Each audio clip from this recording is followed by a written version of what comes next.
আপনাদের কাছে আমি দেখাবো হাত্তার অপরূপ সৌন্দর্য। আমার সাথে আছেন মানিক ভাই। হ্যালো, আমরা চট্টগ্রামে ভিজিট করি বা বান্দরবান খাগড়াছড়ি ভিজিট করি। কেজি ককিয়া 1 কেজি বলবরি বাংলাদেশি যে আপনার বড়ই বিসমিল্লাহির রহমানির মাশাআল্লাহ মিষ্টি ভালো।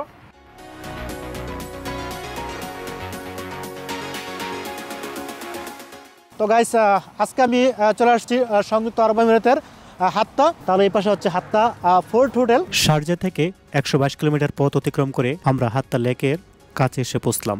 আর যেখানে আমাদের গাড়ি রাখা হয়েছে পার্কিংয়ে, সেখান থেকে কিন্তু আমাদের এই বাসে করে আমাদের এই উপরে নিয়ে আসছে। হাত্তা দামে চলে আসছি, এটা অনেক সুন্দর। এবং তো গাইস, এটা হচ্ছে টিকিট কাউন্টার। ওকে, আমি আমার টিকিট নিয়ে আসছি। এই দেখতে পাচ্ছেন আমার হাতে টিকিট। লেকের একদম নিচে চলে আসছি, অনেক সুন্দর করে সাজানো হয়েছে বোটের জন্য। আপনি দেখতে পাচ্ছেন এটা হচ্ছে আপনার লাইফ জ্যাকেট। তারপরে এখানে যেটা রুলস সেটা আমাকে মানতে হবে।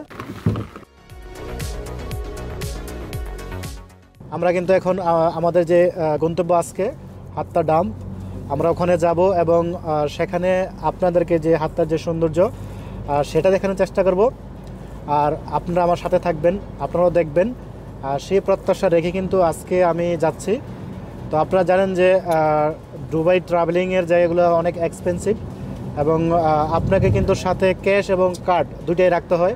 মানে কোথায় যে কী লাগে সেটা আপনি জানবেন বা জানতে পারবেন বা বুঝতে পারবেন না। যেহেতু আমি ট্রাভেলিং করি, আমি কয়েকটা জায়গায় গিয়ে এরকম সিচুয়েশনে পড়েছিলাম, যার কারণে ক্যাশ এবং কার্ড আমাকে দুইটা রাখতে হয়। যখন যেটা সুযোগ হয় তখন সেই জিনিসটা আমি ইউজ করি। আর আপনাদের কাছে আমি দেখাবো হাত্তার অপরূপ সৌন্দর্য। আর আমার সাথে আছেন মানিক ভাই। হ্যালো, যিনি আমাকে সব জায়গায় নিয়ে যান এবং একটা ভালো পরামর্শ দেন। আমাদের গাড়ি ছুটে চলছে 80 কিলোমিটার বেগে।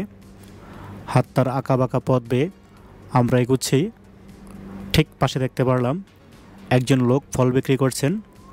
এখান দিয়ে যত ট্রাভেলার আসেন বা ট্রাভেলার এখান দিয়ে যান, তারা কিন্তু সেখান থেকে কিছু ফল ফ্রুট কিনে নেন। বিভিন্ন ধরনের ফল গাছ কিন্তু এখানে আছে এবং এখান থেকে তারা ফল কিন্তু উৎপাদন করে। এবং তো এখন আমি কিন্তু এখান থেকে কিছু কিনে আপনাদেরকে দেখাবো। তো চলুন গাইস আমার সাথে।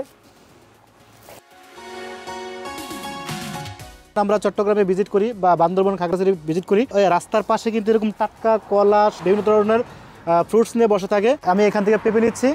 আর হচ্ছে আপনারা দেখতে পাচ্ছেন অনেক বড় বড় বড়ই। 1 কেজি হে আর 1 কেজি 1 কেজি ককিয়া 1 কেজি বলবরি বলবরি এটা আমগো নোয়াখালীতে বলবরি কয়। বলবরি কয়? হ্যাঁ। আচ্ছা, বাংলাদেশি যে আপনার বড়ইটা দেখতে মানে বাংলাদেশের কথা মনে পড়ছিল, তাই একেবারে না কিনেই মানে থাকতে পারলাম না। হ্যাঁ, আমাদের হাবিব ভাই প্লিজ আপনি একটা খান। আসলে গাইস, অনেকদিন পরে একটা বড়ি খাচ্ছি। আসলে ডুবাইয়ের মধ্যে এরকম একটা পাহাড়ের জায়গার মধ্যে আসলে পাওয়াটা খুব দুষ্কর। যদি পাইছি সেটা হচ্ছে আমার রিজিক। আমার আলহামদুলিল্লাহ আলহামদুলিল্লাহ বিসমিল্লাহির রহমানির মাশাআল্লাহ মিষ্টি ভালো।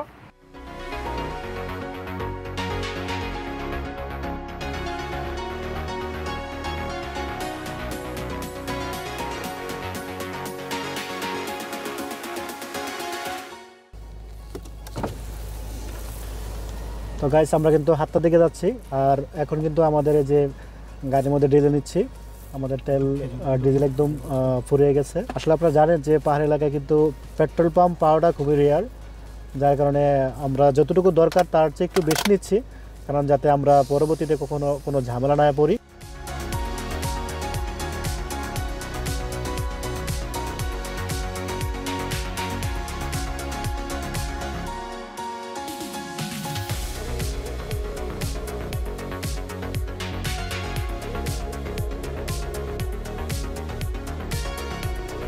চলে আসছি সংযুক্ত আরব আমিরাতের পার্বত্য অঞ্চল হাত্তা।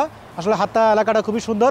আপনি যদি সংযুক্ত আরব আমিরাতের পার্বত্য অঞ্চল ভিজিট করতে চান তাহলে আপনি অবশ্যই হাত্তা চলে আসবেন। আর এটা হচ্ছে হাত্তা রাউন্ড অ্যাবাউট। আপনি যদি কোনো হাত্তা আসেন, আসলে আপনি জানেন যে এটা হচ্ছে একটা পার্বত্য অঞ্চল তো আরব আমিরাতের মধ্যে। আর যদি এখানে আসে আপনি কোনো হোটেল থাকতে চান তাহলে এই পাশে হচ্ছে হাত্তা ফোর্ট হোটেল।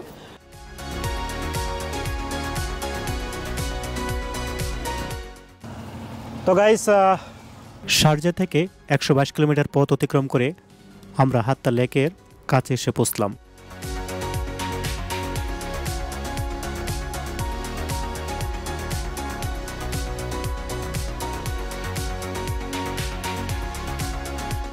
রিসেন্ট ট্রাভেলার পক্ষ থেকে আপনাদেরকে স্বাগতম। তো গাইস, আজকে আমি আপনাদেরকে হাত্তা দেখানোর চেষ্টা করছি, আর এখন অলরেডি আমি হাত্তা দামে চলে আসছি। আর আপনারা দেখতে পাচ্ছেন আল্লাহর কি নৈসর্গিক সৌন্দর্য, চারিদিকে শুধু পাহাড় আর পাহাড়, কিন্তু মাঝখানে হচ্ছে লেক। আর পানিটা অনেক সুন্দর এবং সবুজ এবং আকাশি কালার মনে হচ্ছে। যেখানে আমাদের গাড়ি রাখা হয়েছে পার্কিংয়ে, সেখান থেকে কিন্তু আমাদের এই বাসে করে আমাদের এই উপরে নিয়ে আসছে। তো এখন আমি যেহেতু হাত্তা দামের মধ্যে বোর্ডে চড়বো, সেজন্য আমাকে টিকিট কাটতে হবে। আমি এখন সেই টিকিটগুলো সংগ্রহ করব। তো আমি এখানে দুইটা বোর্ড নেব, একটা হচ্ছে সিঙ্গেল আর একটা হচ্ছে double.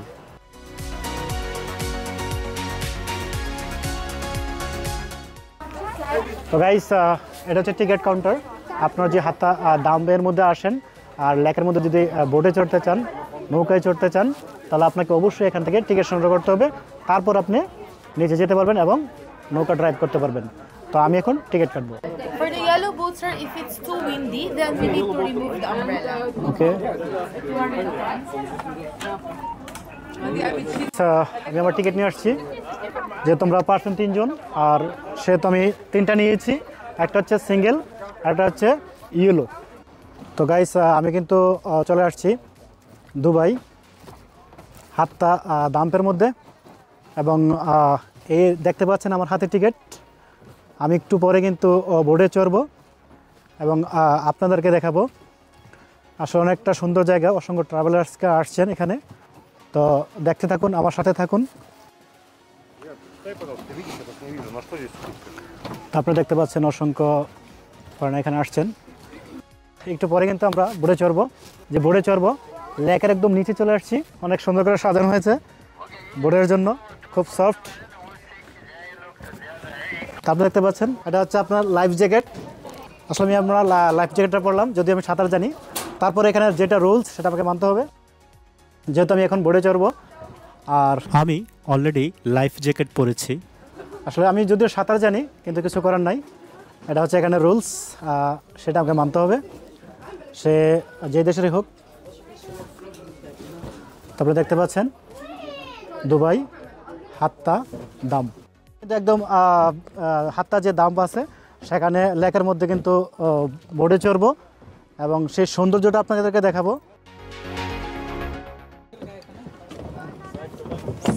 Sit down. Okay.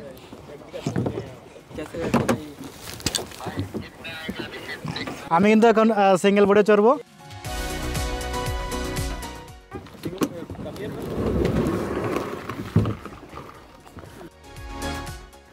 Hi guys,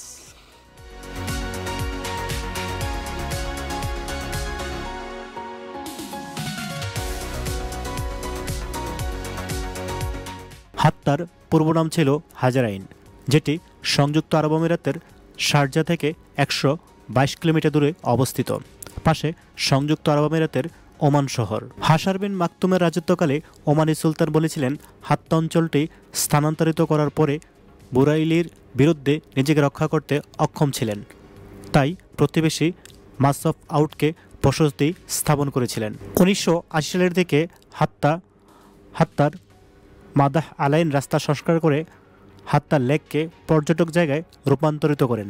তাই প্রতি বছর সংযুক্ত আরব আমিরাতের আরবিয়ানরা ও বিভিন্ন দেশের পর্যটকরা প্রচুর ভিড় করেন।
সব সখীরে পার করিতে নিব আনায় আনা, তোমার বালাই নিব সখী, তোমার কানের সোনা সখী গো। ও আমি প্রেমের ঘাটের মাঝি, তোমার বালায় পয়সা নিব না।